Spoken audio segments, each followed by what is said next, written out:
Hello everyone, welcome back to our channel. In previous classes, we discussed about data and collection of data. Today we are going to learn a very important topic, methods of data collection. We know that data is the basic foundation of statistical analysis, but an important question is, how do you collect this data? There are different methods used to collect data from respondent. In today's class, we will discuss about methods of data collection. ಇವತ್ತಿನ ವಿಡಿಯೋದಲ್ಲಿ ನಾವು methods of data collection ಅನ್ನು ನೋಡೋಣಂತೆ. Mainly there are two methods in collection of data. First one is method of collection of primary data and second one methods of collection of secondary data. ಪ್ರಾಥಮಿಕ ದತ್ತಾಂಶಗಳನ್ನು ಸಂಗ್ರಹಿಸುವಂತಹ ಪದ್ಧತಿಗಳು ಅಥವಾ ವಿಧಾನಗಳು ಅಂತ ಅವನ್ನದಕ್ಕೆ ಕರಿತೀವಿ. ಎರಡನೇದ್ದು ಮಾಧ್ಯಮಿಕ ದತ್ತಾಂಶಗಳನ್ನು ಸಂಗ್ರಹಿಸುವಂತಹ ಪದ್ಧತಿಗಳು ಅಥವಾ ವಿಧಾನಗಳು ಅಂತ ನಾವು ಕರಿತೀವಿ. 6 important methods of collecting primary data are personal direct investigation, indirect investigation, local correspondence, questionnaires method, schedule method, interview method. Meaning of direct personal investigation. Under this method, investigator personally meets the respondent and collects information directly from them. ಈ ಒಂದು direct personal investigation, ನೇರವಾಗಿ investigator ವೈಯಕ್ತಿಕವಾಗಿ respondent ಅಂದ್ರೆ ಮಾಹಿತಿ ಕೊಡುವವರನ್ನ ಭೇಟಿಯಾಗುವುದರ ಮೂಲಕ ಅವರ ಹತ್ರ ಮಾಹಿತಿಯನ್ನ ಸಂಗ್ರಹಣೆಯನ್ನ ಮಾಡುವಂತಹ ಕೆಲಸವನ್ನ ಮಾಡ್ತಾನ. In other words, the investigator has to go to the field personally, contact the respondent, convince them in giving the information under the study. In this way, he should seek the information from the respondent. Examples for direct personal investigation: a researcher personally visits 100 customers and asks them about their satisfaction about the product. ಉದಾಹರಣೆಗಳನ್ನ ನೋಡೋದಾದ್ರೆ, ಒಬ್ಬ ಸಂಶೋಧಕ ಏನ್ ಮಾಡ್ತಾನೆ, visit ಮಾಡ್ತಾನೆ, 100 ಕಸ್ಟಮರ್ಗೆ customer satisfaction, ಒಂದು product ಬಗ್ಗೆ ಅಥವಾ ಒಂದು ಸರ್ವಿಸ್ ಬಗ್ಗೆ ಕೇಳುವಂಥದ್ದು ಆಗಿರಬಹುದು. ಅಥವಾ ಕ್ಲಾಸ್ ರೂಮ್ ಒಳಗೆ ಲೆಕ್ಚರರ್ಸ್ ಅಥವಾ ಟೀಚರ್ಸ್ ಸ್ಟೂಡೆಂಟಿಗೆ ನಿಮ್ಮ ಓದುವ ಹವ್ಯಾಸ, ಎಷ್ಟು ಅವರ್ ಸ್ಟಡಿ ಮಾಡ್ತೀರಿ, ಏನು ಅನ್ನುವಂತಹ ಪ್ರಶ್ನೆಗಳನ್ನ ಕೇಳಿದ್ರೆ ಅದು ಕೂಡ ಡೈರೆಕ್ಟ್ ಇನ್ವೆಸ್ಟಿಗೇಷನ್ ಆಗಿರ್ತೈತಿ. ಅಂಗಡಿಯೊಳಗೆ ಶಾಪ್ ಕೀಪರ್ಸ್ಗಳು, ಓನರ್ ಏನ್ ಮಾಡ್ತಾರೆ, ಕಸ್ಟಮರ್ಗೆ ಈ ಪ್ರಾಡಕ್ಟ್ ಯಾವ ರೀತಿ ಇದೆ, ಇದನ್ನ ಬಳಕೆ ಮಾಡಿರಲ್ಲ, ಇದರ ಸ್ಯಾಟಿಸ್ಫ್ಯಾಕ್ಷನ್ ಏನು ಅನ್ನೋದ್ರ ಬಗ್ಗೆ ಪ್ರಶ್ನೆಗಳನ್ನ ಕೇಳಿದ್ರೆ ಇದು ಕೂಡ ಡೈರೆಕ್ಟ್ ಪರ್ಸನಲ್ ಇನ್ವೆಸ್ಟಿಗೇಷನ್ ಆಗಿರ್ತೈತಿ. Second method is indirect investigation. Meaning, in this method information is not collected directly from the actual person concerned. Instead, the investigator collects information from other person who have knowledge about the subject or matter. Example: parents asking teachers about student attendance. ಪಾಲಕರು ಏನ್ ಮಾಡ್ತಾರ ಅಂತಂದ್ರೆ, ವಿದ್ಯಾರ್ಥಿಯ ಹಾಜರಾತಿಯ ಬಗ್ಗೆ ತಮ್ಮ ಮಕ್ಕಳನ್ನ ಕೇಳುವುದರ ಬದಲಾಗಿ ಏನ್ ಮಾಡೋದು, ಟೀಚರ್ ಅನ್ನ ಕೇಳೋದು. And second example, asking parents about their childrens study habit. ಶಿಕ್ಷಕರು ಏನ್ ಮಾಡ್ತಾರ ಅಂದ್ರೆ ಪಾಲಕರನ್ನು ಕೇಳ್ತಾರ, ಏನು ಅಂತ, ನಿಮ್ಮ ಮಗು ಮನೆಯಲ್ಲಿ ಎಷ್ಟು ತಾಸು ಓದ್ತಾನ, ಏನ್ ಮಾಡ್ತಾನ ಅನ್ನೋ ಮಾಹಿತಿಯನ್ನ ಕೇಳಿದಾಗ ಇಲ್ಲಿ ವಿದ್ಯಾರ್ಥಿ ಸುಳ್ಳು ಹೇಳಿರಬಹುದು, ಅದಕ್ಕೆ ಬದಲಾಗಿ ಏನ್ ಮಾಡಿದ್ರು, ಇಲ್ಲಿ ಪೇರೆಂಟ್ಸ್ ಅನ್ನ ಕೇಳುವಂತಹ ಕೆಲಸವನ್ನ ಶಿಕ್ಷಕರು ಮಾಡಿದ್ರು. Third method, local correspondence. Meaning, under this method, the investigator appoints local correspondents or agents in different places to collect and regularly send information. In this method, the investigator directly not collects the information, but he appoints persons in different local areas. These persons regularly gather the required data and send it to the investigator.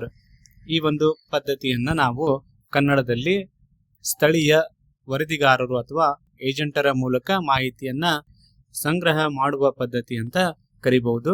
ಈ ಪದ್ಧತಿಯಲ್ಲಿ ಒಬ್ಬ investigator, ತನಿಖಾಧಿಕಾರಿ ಅಥವಾ ಮಾಹಿತಿ ಸಂಗ್ರಹಿಸುವ ವ್ಯಕ್ತಿ ಏನ್ ಮಾಡ್ತಾನ ಅಂದ್ರೆ, ಮಾಹಿತಿಗಳನ್ನ ಸ್ಥಳೀಯವಾಗಿ ವರದಿಗಾರರನ್ನ ಮತ್ತು ಏಜೆಂಟರನ್ನ ನೇಮಿಸ್ತಾನ. ಆ ಸ್ಥಳೀಯ ವರದಿಗಾರರು ಏನ್ ಮಾಡ್ತಾರೆ ಅಂದ್ರೆ ಮಾಹಿತಿಯನ್ನ ಸಂಗ್ರಹಣೆ ಮಾಡಿ ನಿಯಮಿತವಾಗಿ ತನಿಖಾಧಿಕಾರಿಗೆ ಮಾಹಿತಿಯನ್ನ ಕೊಡುವಂತಹ ಕೆಲಸವನ್ನ ಮಾಡ್ತಾರ. Examples: news paper collects local news through reporters. Already ನಿಮ್ಗೆ ಗೊತ್ತು, ಸ್ಥಳೀಯ ವರದಿಗಾರರು ಇದ್ದೇ ಇರ್ತಾರ.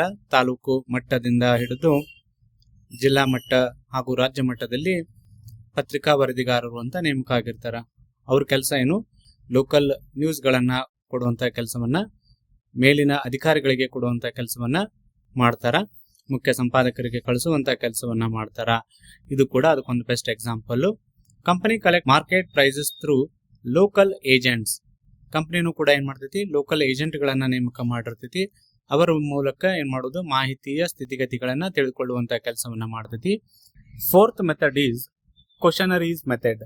A questionnaire is a list of questions prepared by investigator and given or sent to respondent. The respondent fill in the answers themselves and return to the questionnaires. In simple word, we can say that the investigator gives the questions and the respondent write their answer in the form of explanation, or it may be marking or ticking the answer. ಈ ಒಂದು ಪದ್ಧತಿಯಲ್ಲಿ investigator ಏನ್ ಮಾಡ್ತಾನ ಅಂತಂದ್ರ ಪ್ರಶ್ನಾವಳಿಗಳನ್ನ ನೀಡ್ತಾನ. Respondent ಮಾಹಿತಿ ಕೊಡುವವರಿಗೆ ಏನ್ ಮಾಡ್ತಾನ? ಪ್ರಶ್ನಾವಳಿಗಳನ್ನ ನೀಡುವಂತ ಕೆಲಸವನ್ನ ಮಾಡ್ತಾರ. ಮಾಹಿತಿಯನ್ನ ನೀಡುವವರು ಓದಿ ಅರ್ಥೈಸಿಕೊಂಡು ಸ್ವಂತ ಅವರೇ ಉತ್ತರವನ್ನ ಭರ್ತಿ ಮಾಡ್ತಾರ. ಈ ಒಂದು ಪ್ರಶ್ನಾವಳಿಗಳಲ್ಲಿನೂ ಕೂಡ ಎರಡು ರೀತಿಯಾದಂತಹದ್ದು ನಾವು ಕಾಣ್ತೀವಿ. ಒಂದೇದೇನು ಅಂದ್ರ ಓಪನ್ ಎಂಡೆಡ್ ಕ್ವಶನ್ಸ್ ಅಂತ ಇರಬಹುದು. ಅಂದ್ರೆ writing the answer. What is your opinion about online classes? ನಿಮ್ಮ ಒಪಿನಿಯನ್ ಏನು ಅಂತ ಬರೀರಿ ಅಂತ ಕೇಳಿದ್ರೆ ಅದೇನಾಗಿರ್ತೈತಿ? ನೀವು ಬರಿಬೇಕಾಗ್ತೈತಿ ಅಲ್ಲಿ ಒಂದಿಷ್ಟು ಸೆಂಟೆನ್ಸ್ ಗಳನ್ನ. ಅದು ಕೂಡ ಓಪನ್ ಎಂಡೆಡ್ ಕ್ವಶನ್ಸ್ ಅಂತ ಕರಿತೀವಿ. And another one closed ended questions. Are you satisfied? Yes or no ಅಂತ ಹೇಳಿ ಎರಡು ಆಯ್ಕೆಗಳನ್ನ ನಿಮ್ಗೆ ಕೊಟ್ರೆ ಇದೇನಾಗ್ತೈತಿ? ಕ್ಲೋಸ್ಡ್ ಎಂಡೆಡ್ ಕ್ವಶನ್ಸ್ ಅಂತ ಆಗತ್ತೆ. ಎರಡು ರೀತಿಯಲ್ಲಿ ಯಾವ್ದಾದ್ರು ಇರಬಹುದು.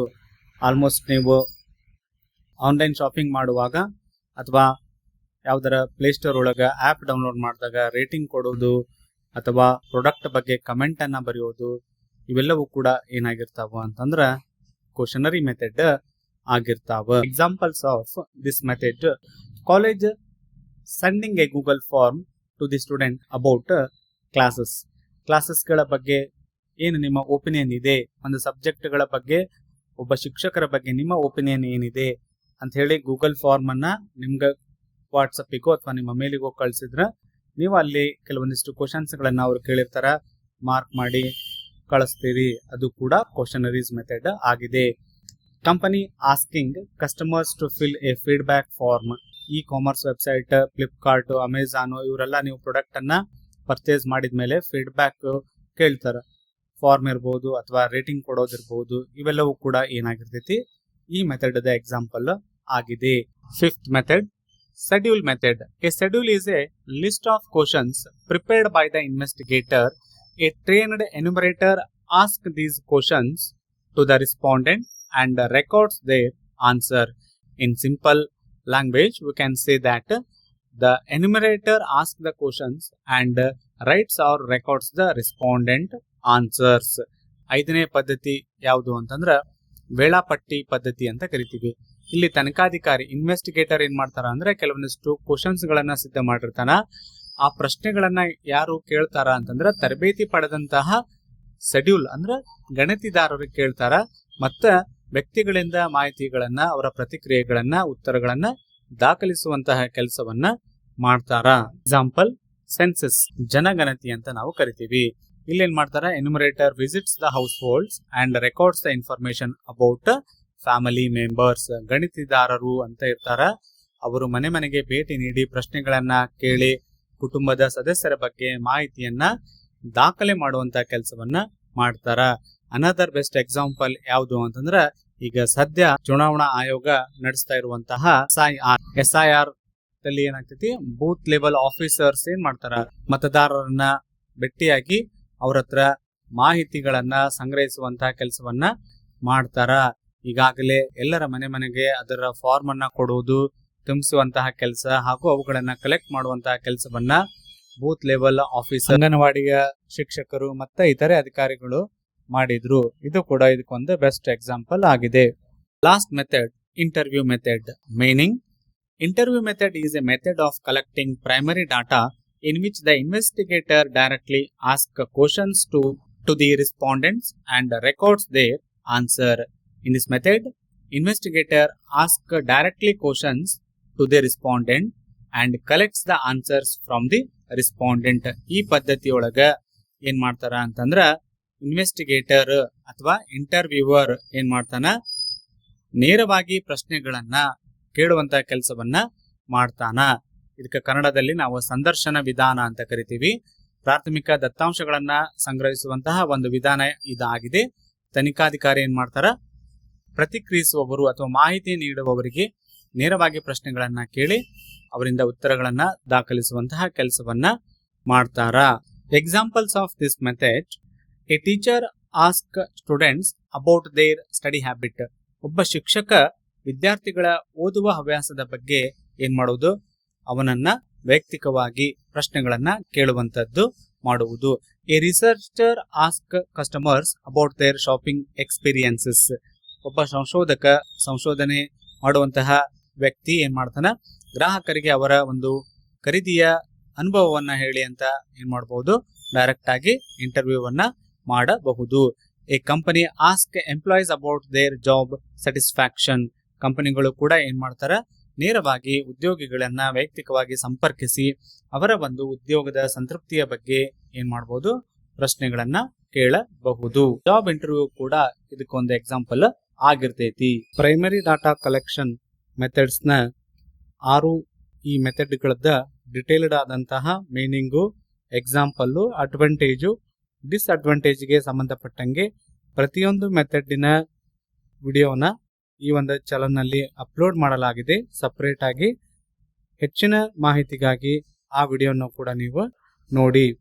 Next, methods of collection of secondary data ಬಗ್ಗೆ ನಾವು ನೋಡೋದಾದ್ರೆ, ಸೆಕೆಂಡರಿ ಡಾಟಾ ನಾವು ಕಲೆಕ್ಟ್ ಮಾಡುವ ಮೆಥಡ್ಸ್ ಗಳನ್ನ ನೋಡೋದಕ್ಕಿಂತ ಮುಂಚೆ ಅದರ ಒಂದು ಮೀನಿಂಗ್ ನೋಡೋದಾದ್ರೆ, secondary data is the data that has already bean collected, processed and published by someone else and it is used by investigator for their own study.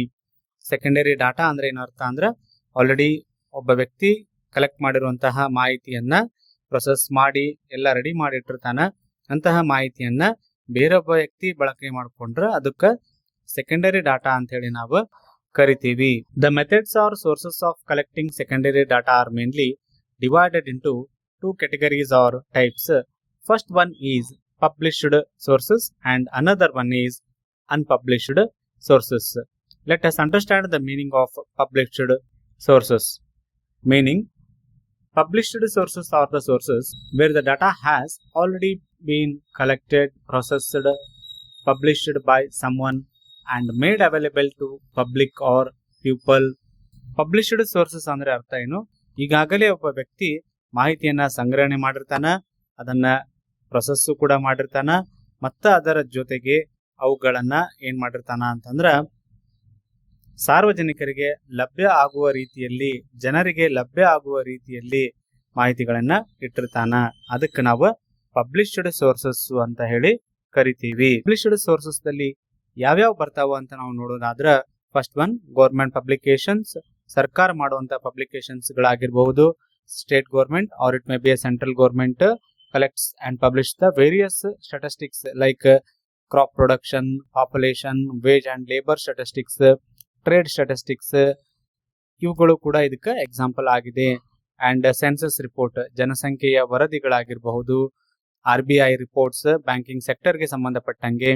Books and journals, news papers and magazines, research reports, websites and online data, company annual report, publications of commercial and trade association, ಕೆಲವೊಂದಿಷ್ಟು ವ್ಯಾಪಾರಿ ಸಂಘಗಳು, ಸಂಸ್ಥೆಗಳು ಅಂತ ಇರ್ತಾವೆ. Chamber of commerce, institute of works and cost accounts, ಇವುಗಳು ಕೂಡ ಏನ್ ಮಾಡ್ತಾವ, ಮಾಹಿತಿಗಳನ್ನ ಪಬ್ಲಿಷ್ ಮಾಡ್ತಾವು.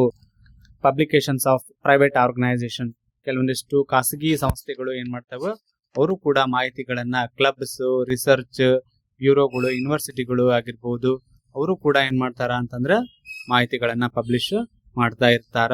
ಗೌರ್ಮೆಂಟ್ ಅಥವಾ ಸೆಮಿ ಗೌರ್ಮೆಂಟ್ ಕೂಡ ಆಗಿರ್ಬಹುದು. Second one is unpublished sources.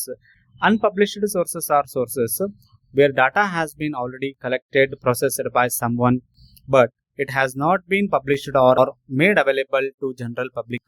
ಈಗಾಗಲೇ ಒಬ್ಬ ವ್ಯಕ್ತಿ ಏನ್ ಮಾಡಿರ್ತಾನ, ಡಾಟಾಗಳನ್ನ ಸಂಗ್ರಹಣೆ ಮಾಡಿರ್ತಾನ, ಪ್ರೊಸೆಸ್ ಕೂಡ ಮಾಡಿರ್ತಾನ, ಕಲೆಕ್ಟ್ ಮಾಡಿರ್ತಾನ, ಆದ್ರೆ ಅವುಗಳನ್ನ ಜನರಿಗೆ ಲಭ್ಯ ಆಗೋ ರೀತಿಯಲ್ಲಿ ಇಟ್ಟಿರೋದಿಲ್ಲ. ಸಾಮಾನ್ಯ ಜನರು ಏನಿರ್ತೀವಿ ಪಬ್ಲಿಕ್, ಅವರಿಗೆ ಆ ಮಾಹಿತಿಗಳು ಸಿಗ್ತಾ ಇರೋಂಗಿಲ್ಲ. ಅವುಗಳಿಗೆ ನಾವೇನಂತ ಹೇಳ್ತೀವಿ, ಅನ್ಪಬ್ಲಿಷ್ಡ್ ಸೋರ್ಸಸ್ಗಳು ಅಂತ ಹೇಳಿ ಕರಿತೀವಿ. Some unpublished sources, firstly office record. ಒಂದು ಆಫೀಸ್ ಒಳಗ ರೆಕಾರ್ಡ್ಸ್ ಗಳನ್ನ ಮಾಡಿರ್ತಾರ. ಅದ್ಯಾವುದೇ ಆಫೀಸ್ ಇರ್ಬೋದು, ಸರ್ಕಾರಿ ಕಚೇರಿ ಇರ್ಬೋದು, ಸರ್ಕಾರೇತರ ಕಚೇರಿಗಳಿರ್ಬೋದು, ಆಯಾ ಕಚೇರಿಗೆ ಸಂಬಂಧಪಟ್ಟಂಗೆ ದಾಖಲೆಗಳನ್ನ ಇಟ್ಟಿರ್ತಾರಲ್ಲ, ಅದು ಕೂಡ ಇದಕ್ಕೊಂದು ಎಕ್ಸಾಂಪಲ್ ಆಗಿರ್ತೈತಿ. Company internal records, school and college ರೆಕಾರ್ಡ್ಸ್ಗಳು, ನಿಮ್ಮ ಕಾಲೇಜ್ ಅಡ್ಮಿಷನ್ ಇರಬಹುದು ಅಥವಾ ಮತ್ತೆ ಯಾವುದೋ ಮಾಹಿತಿಗಳನ್ನ ಏನ್ ಮಾಡಿರ್ತಾರ, ಕಲೆಕ್ಟ್ ಮಾಡಿ ಇಟ್ಟಿರ್ತಾರ, ಅವುಗಳು ಕೂಡ ಇದಕ್ಕೊಂದು ಎಕ್ಸಾಂಪಲ್ ಆಗಿರ್ತೈತಿ. ಪರ್ಸನಲ್ ರೆಕಾರ್ಡ್ಸ್ ಗಳಾಗಿರ್ಬಹುದು, ಡೈಲಿ ಡೈರಿ ಬರೆಯುವಂತಹ ಹವ್ಯಾಸ ಇರ್ತೈತಿ, ಖರ್ಚು ವೆಚ್ಚಗಳ ಬಗ್ಗೆ ಬರೆಯುವಂತಹ ಹವ್ಯಾಸಗಳು ಇರ್ತೈತಿ ನಿಮ್ಗ, ಅವು ಕೂಡ ಇದಕ್ಕೊಂದು ಎಕ್ಸಾಂಪಲ್ ಆಗಿರ್ತೈತಿ. Researcher unpublished studies, government departmental records, ಇವುಗಳು ಕೂಡ ಏನಾಗ್ಯಾವ, ಇದಕ್ಕೆ ಎಕ್ಸಾಂಪಲ್ಗಳು ಆಗಿದಾವ. ಈ ಒಂದು ವಿಡಿಯೋದಲ್ಲಿ ನಾವು ಸಂಪೂರ್ಣವಾದಂತಹ ಡಾಟಾ ಕಲೆಕ್ಷನ್ ಮೆಥಡ್ಸ್ ಗಳನ್ನ ನೋಡಿದೀವಿ. ಅದರ ಜೊತೆಗೆ ಸಪರೇಟ್ ಆಗಿ ಪ್ರೈಮರಿ ಡಾಟಾದ್ದು ಕೂಡ ಪ್ರತಿಯೊಂದು ಮೆಥಡ್ ಅಡ್ವಾಂಟೇಜಸ್ ಮತ್ತು ಡಿಸ್ಅಡ್ವಾಂಟೇಜಸ್ ಗಳನ್ನ ಸಪರೇಟ್ ಆಗಿ ಒಂದೊಂದು ಮೆಥಡ್ ವಿಡಿಯೋಗಳನ್ನ ಅಪ್ಲೋಡ್ ಮಾಡಲಾಗಿದೆ. ಅವುಗಳನ್ನ ಕೂಡ ನೀವು ನೋಡ್ರಿ. ಚಾನೆಲ್ ಅನ್ನ ಸಬ್ಸ್ಕ್ರೈಬ್ ಮಾಡಿ, ಶೇರ್ ಮಾಡಿ ಮತ್ತು ಲೈಕ್ ಮಾಡಿ. Thank you for watching.